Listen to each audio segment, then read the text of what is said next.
Hey guys, it's Kat from the Motorhome travel website Wandering Bird, where we share tips and tricks for touring the UK and Europe by motorhome and camper. This week we're chatting to people who've actually converted a van into a camper van. They've actually done 3 now, and the work that they've done on their last one is just breathtaking. It's beautiful. They are Sarah and James.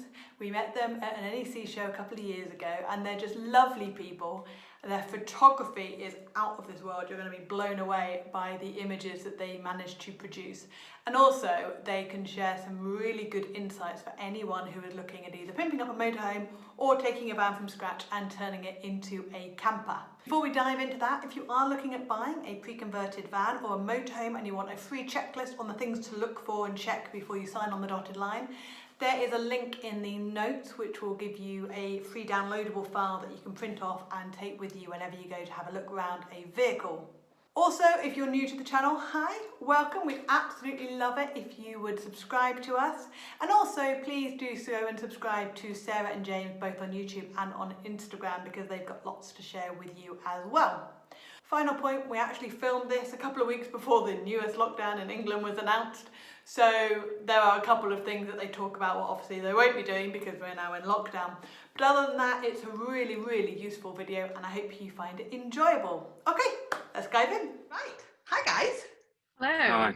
How you doing? So give us a little bit of background on you and your campervan life, because you've done lots of conversions and they're pretty impressive. So why? Tell us all about it.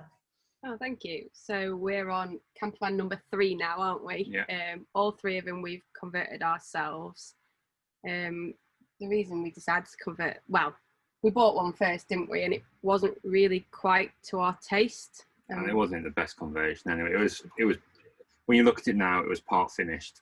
At the time when we bought it, we thought it served a purpose, and well, we wanted to change the floor because I didn't like it. Yeah, we didn't like the floor, and then that kind of like escalated a little bit, and then it came to like a full conversion, didn't it? Yeah, so it had the basics, like we didn't have to do the carpeting on that one or anything. And the windows were in, weren't they? But apart from that, we stripped it back to bare, and then it's like, reconverted it. Not really even knowing that we could reconvert it. We just well, once things were out, that was it. And you kind of got a feel for how the van was put together in that kind of sense anyway. And the space you got more so as well. Yeah, and then that one sadly got written off. Someone ran into it. So the insurance just wouldn't repair it. They just said it was a flat out write-off. So we were absolutely gutted, weren't we? Because we were just, I think it hit me harder than it hit you, didn't it? I was like, I don't want another van. It doesn't feel like our van anymore. So like, the second van that we bought, so the first van was a Volkswagen T5, then we bought a Volkswagen T5.1, which is like the facelift kind of same version. inside. Yeah, same van, but just like a facelift version. And the first, we were meant to be going to Scotland, weren't we, was it December? Yes. And the van was written off in August. We bought the new one in October, so we literally had like 2 months to convert the van, and we weren't living together at the time. We were both you just gone self-employed, hadn't you? And I was still working like an hour and a half away from James, so we had like evenings and weekends to convert it for this deadline. I was like, this is our chance to put right all the things that bugged us in the first van, because rather annoyingly, that weekend we'd been away, we were sat there like, oh, this annoys us, that annoys us. And then the van got written off. We were like, oh my God. Shouldn't have dissed it, really. Yeah. But yeah, so the second one was like our time to put things how we wanted it. So storage was like a big issue for us, wasn't it? Like having useful storage rather than like the traditional layout for camper vans and stuff. Because we've got a lot of gear. So like the second van, we made sure we got a double wardrobe put in, so we had one each. And we had shelves in it as well. We could literally put 2-3 weeks worth of clothes in that, so it was a stark difference. And just other things like we put the water tanks underneath rather than being inside the van, so that was another thing that took up lots of room. And we could have more water then, couldn't we? Yeah, more water. Tank. Other little things were we could have done this in the first one, obviously, with stuff like diesel heater. That was a big game changer for us. Just the general layout, just more overhead units as well. Yeah, we had 2 lots of overhead units, didn't we? One down the side of the van and one at the back, which was basically twice as much storage. You gutted this van completely, didn't you, and started from scratch? Yeah, so it was a panel van when we bought it. Was it a locksmith's van? No, this one was it used to transport motorbikes. Oh, motorbikes, that was it. Yeah, the first one was a locksmith van, but this one was used for transporting brand new motorbikes to their owners. Yeah, so it literally, we insulated it, carpeted it, put all the electrics from scratch in, didn't we? Yeah. Installed the bed ourselves, built the units. So the units were a company down in Hull, weren't it? Evo Motion Designs. They do kind of like CNC flat pack. So it's kind of like the IKEA equivalent of campervan units. But much harder. But yeah, but they're a lot better now, aren't they? When we first got them, there was not really any instructions with them. So we kind of had to you just have to kind of guess what it was. This is because we'd literally never built anything in our life before. Like the first van, the units were built by a company for us, and we just literally. You didn't rip the first van out? No. So there was a unit in it, but it was just like a little mini pod. So we took that out, and then we paid a company so we did the other stuff, but we paid a company to fit the units for us. So we didn't think we could. Sorry, as a fly on my head. Yeah, so they fitted the units for us. So we literally at this point hadn't built anything ourselves, had we? No. So what made you go for a conversion that you were going to build yourself with absolutely no experience whatsoever, instead of like an off-the-shelf van that was already done for you? I think two things. I mean, budget's one of the main considerations. You save yourself quite a lot of money by converting yourself. I mean, I think on the second van we probably saved around £4,000 to £5,000 worth of labour. Yeah. It's quite a considerable amount, and you'll also get that money back when you come to selling it. So you put the value on yourself, and then I think the other thing was it's just because then we could design it to how we wanted it. Everything was bespoke.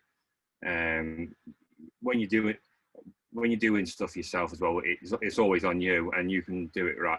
And there's never any miscommunication because you're talking to yourselves. Whereas I think sometimes with conversion companies, you want specific things. What you want in your head, don't you? Yeah. But they don't necessarily see the vision, or they might just forget something, and by that point it's too late because it's already been done. I mean, the first units we put in, just for example, we paid for particular things like having these LED lights put in and stuff.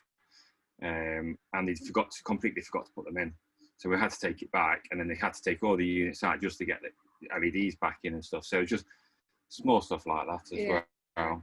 I think ripping the first van out, because we had no intention of converting our own camper van when we first got one. We were down in Dorset, weren't we, for August bank holiday, and we were in a tent because we've always tent camped, haven't we, and a lot of wild camping in mountains and things like that. And our tent flooded. It rained that much. Our tent literally flooded. It was a river going through it. And we were on a campsite, which is something we don't do very often. And there was a Type 2 Volkswagen camper van parked up next to us. And literally we sat there like dripping wet through in our tents going, wouldn't it be nice if we had a camper van like they have right now? And we kind of joked about it. You said a few times about T5s, and I was like, I don't want a van. What's a van? You wanted a T2, and no chance for me because I'm 6'7", so I'd never fit. So we kind of like a T5. Just yeah. I mean, the pop top on the second one helps, didn't it? Yeah, you learn to live with it anyway. So we literally came back from that weekend away, didn't we? I started looking. You started looking, and the following week we were in Northumberland Middlesbrough. Middlesbrough, that was it. Buying a T5. And did you ever look at motorhomes, or was it always a camper van that you wanted? I think we wanted something smaller. The first van we looked at camper vans, didn't we? Because we knew that. Well, we didn't know we'd never been in a camper van before. We literally we'd not hired one or had friends who had one, and it was like, well, if it's small enough for us to handle, it fit on the driveway as well, didn't it? Because where you lived previously, you wouldn't have got like a big van there anyway. We knew it would be easy to sell again if we didn't like it, because the T5s are quite popular. I mean, going to a T5 from a tent is quite an upgrade. So. Yeah. True. Yeah, so I think that was the main reason.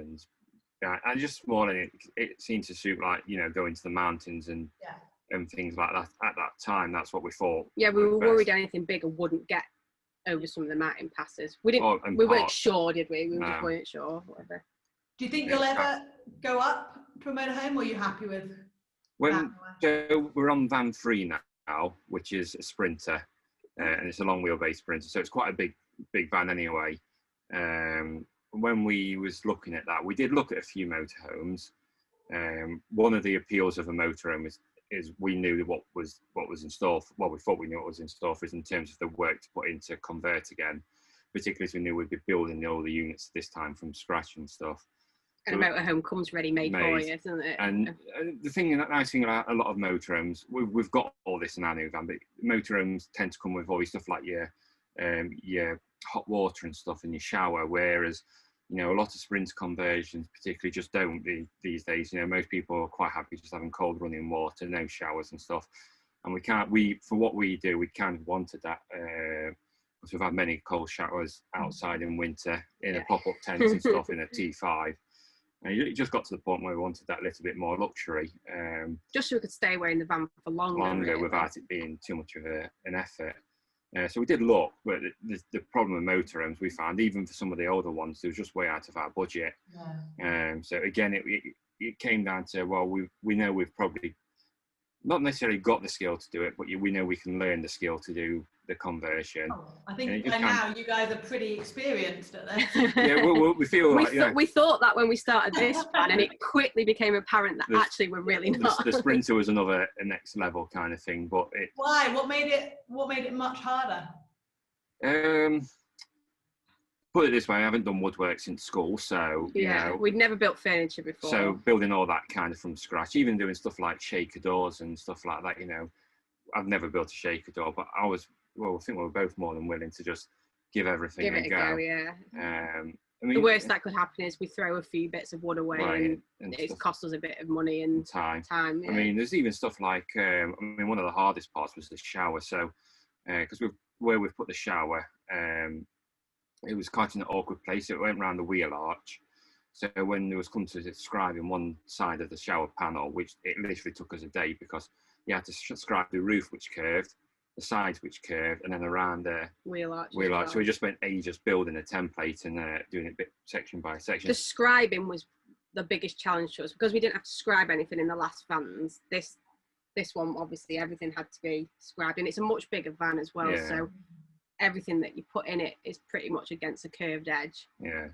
But yeah, there were times where we were like, should we just rip this shower out and do without one? Yeah. So yeah, I mean, it was just, if we did it again, we'd probably do it in less than 2/3 of the time. It was so much just learning. And I mean, nowadays, if you're ever stuck, the great thing is, and this is especially compared to 5 years ago, YouTube. YouTube and Facebook groups. There's some really good YouTubers out there that just like really, really help with stuff that you might be struggling with, or just giving you tips and advice, even if it doesn't match your particular van. Or just watching other people's conversion videos and you going, oh, so that's how they've done that. I didn't think of that. It's just. But that's why yours are so popular, because people watch yours. I think we had loads of people, didn't we, asking us about our units, because I think a lot of people are worried about building their own units. Like, that's why we didn't build ours in the second van, because we were just like, we haven't built anything before. We know that it's got to be scribed to the side of the van, and if we get it wrong, buying the veneered wood is incredibly expensive, and if you get that wrong, we worked out that if we got it wrong, that what we would have wasted in wood would have paid for somebody else to have built them for us. So it was kind of like, it didn't make sense for us to build them ourselves. So we had a lot of people asking us about where the units were from, didn't they? Because they wanted to build their own, but just not build the units themselves. Kind of. It's still a complicated process. It took us 3 days to put all ours together and in. So did the bathroom leak on your? No, not that we know of. the ply underneath could be absolutely sodden, but I did go put hot bit. water in it? Did you? Yes. Yeah. Oh, fantastic. So that's been this is, again, it's just. It was like from going right from the first van to the second. It's the same again going to the Sprinter. There was just things we wanted. One of them was hot water. It was like, there's just no way we're sacrificing on that. Like a couple of weeks ago, we went mountain biking, didn't we? And it was throwing it down, really muddy. We got back in the van and had a shower, and we literally was like, this was well worth the effort. Like, it was definitely worth like all the hard work and stuff, because it's paid off massively now. And I think as well, converting your own as well, like that's where your budget comes in. It allows you to spend the extra on those little luxuries, like, you know, we've put extra solar on, we've had a lithium battery, and we've had hot water, stuff like that we probably wouldn't have been able to afford if we'd have paid someone to convert it. Yeah, that's cool. So where have you been in your new van? Well, we only finished it just after June, yeah. So after the main lockdown had finished, so, and then we spent quite a while wondering whether we should go anywhere, because campervans are getting a bit of a bad name at the moment, and that really, it kind of worried us. And we waited a long time, didn't we, before the first trip? So it was start of August with the first trip we went, and we went to Snowdonia. Didn't have any problems at all. Really nice. We had some good conversations with actually some locals, didn't we, about like campervans being responsible, and like leisure centres were like, you can stop in our car park, just, you know, there's an honesty box on the wall, feel free to stay, kind of thing. So it was quite an eye-opener, weren't it, that sometimes social media can hype things up a little bit more than they are. We just try and be respectful and try and go to places where perhaps it won't be quite so busy as well. And then, yeah, we've been to the Peak District a few times as well, and back to Snowdonia. We were yet to venture further. No, we've stayed fairly local, haven't we? We want to hopefully go to Scotland next month. Yeah. It just depends on what happens with the restrictions at the moment and stuff. I'm hoping for a, you know, good and productive trip there. You know, for me, it ties into my job as well. So I'm really hoping to be able to get up there, because I've not been able to go all this year. Are you running any photography courses at the moment, or? Yes, I'm running quite a few local ones. So Peak District and Snowdonia, they're all like day workshops at the moment, so they're doing okay. It's just the residential stuff, because I was meant to be in Isle of Skye for 2 weeks in October. Yeah. But it was proving like logistically it was going to be quite difficult with all the restrictions. So I'm using that time instead to do some personal work. Yeah. But hopefully they'll be back next year, if things allow. Yeah, if things are a bit more back to normal. Yeah, but yeah, I was just on 2 over the weekend, 2 in the Peak District, so it's quite nice. Okay, question that's been on my head for ages, but I don't know the answer to. So you built your camper van and it's all done. Yeah. What do you have to do to make it legal, and like to know what your payload is and stuff? How do you know like all of that, like the weight limits you're allowed to carry and things? So this was something when we got the first van we didn't have a clue about, did we? And after we bought our first van, without realising it, we saw all of a sudden everyone going, oh, don't go for a T28 because it's only 2.8 tonne. If you ever wanted to put a pop top on it, it would be too heavy and whatnot. Right, something. Yeah, and luckily we bought a T30, which was a 3 tonne T5. So when we bought the second van, we were like conscious that we made sure we got a T30, because then because we knew we wanted to eventually put a pop top on it, didn't we? Yeah. So it was just through like the Facebook groups and people like mention it and things like that. With this current one, it's a 3.5 tonne payload, which basically is the maximum that we can drive on our driving licence. We tried to keep weight to an absolute minimum, didn't we? We were really cautious about what we put in it, and we are bang on 3.5 tonne fully loaded with the heaviest weight that we will ever have in the van. Nice. Now we're legal, we can drive it around, it's not a problem, but we are going to get it, because the Sprinter can be uprated to 3.9. Yeah, around 3.9. Which just gives us a little bit of leeway that if we were to ever carry something unexpectedly heavy, then we have got that payload. But we both need to take C1 license then, are you?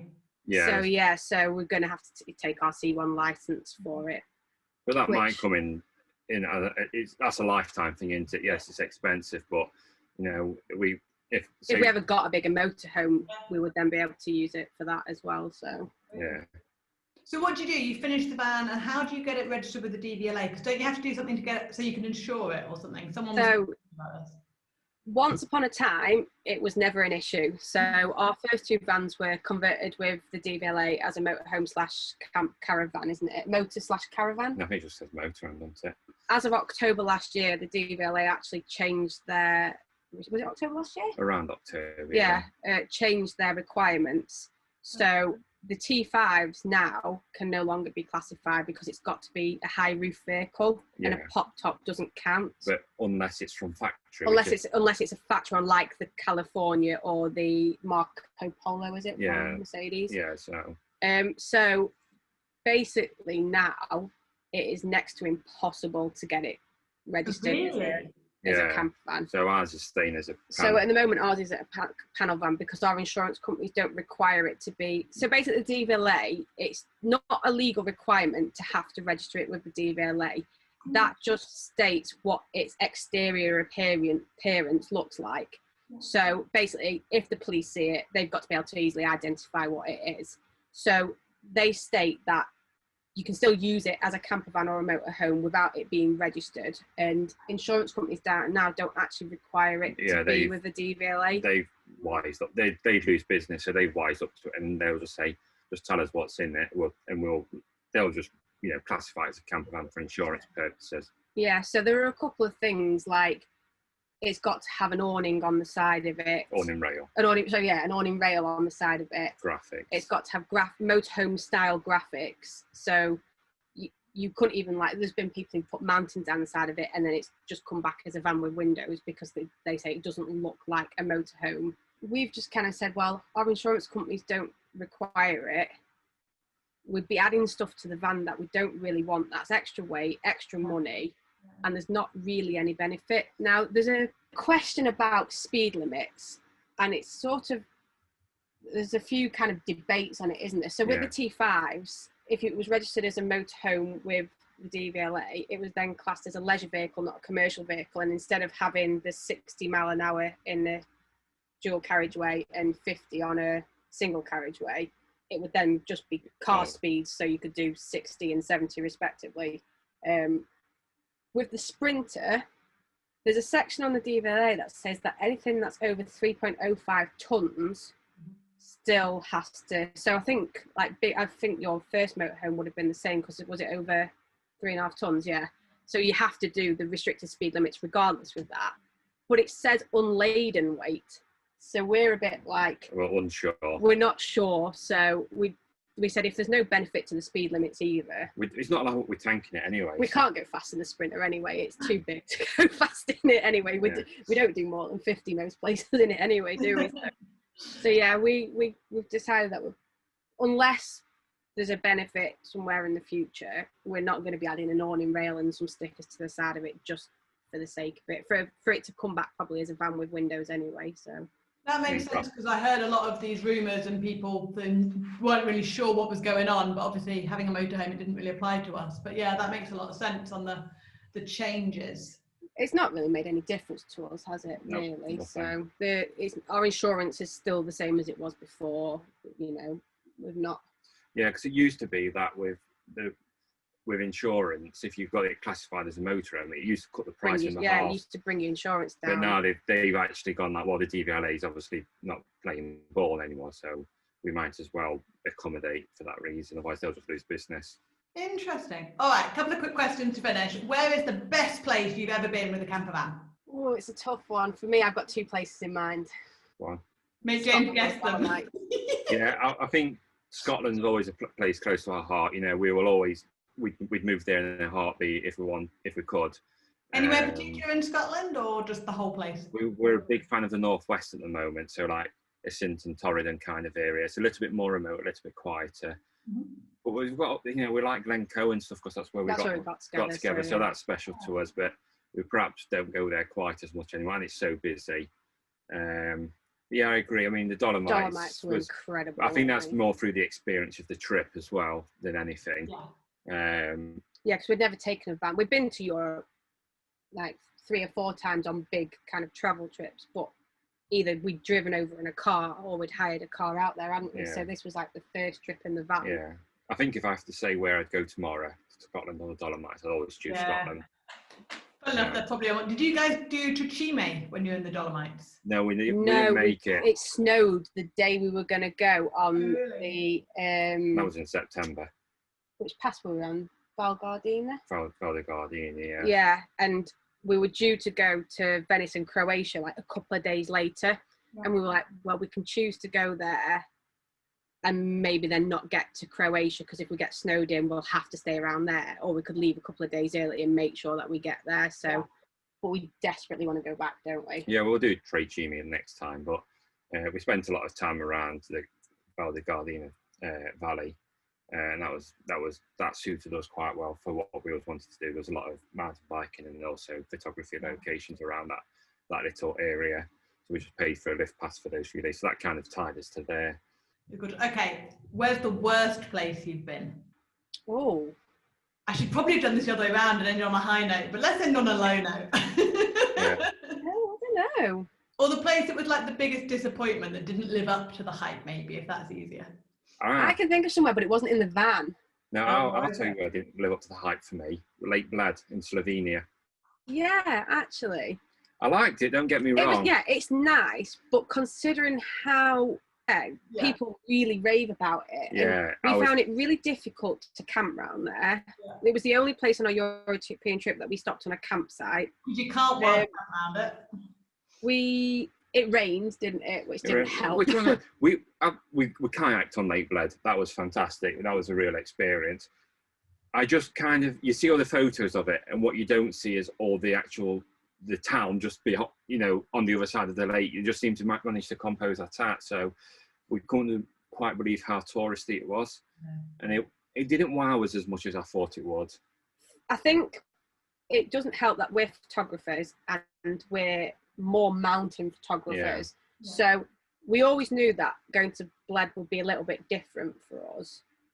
But when we do photography, we like to go to areas where we can do lots of photography, and Bled found like it was a little bit of a one-shot wonder, and once you'd seen the church in the middle, that was it. Yeah. In fact, we because we were sort of a little bit concerned about that, we'd actually planned to go to the Julian Alps in our trip to Slovenia anyway, and that was far exceeded our expectations. Bled is somewhere I wouldn't rush to go back again. I've seen it now. I probably won't go back again, I don't think. Everything was close and the weather was looking good. Yeah.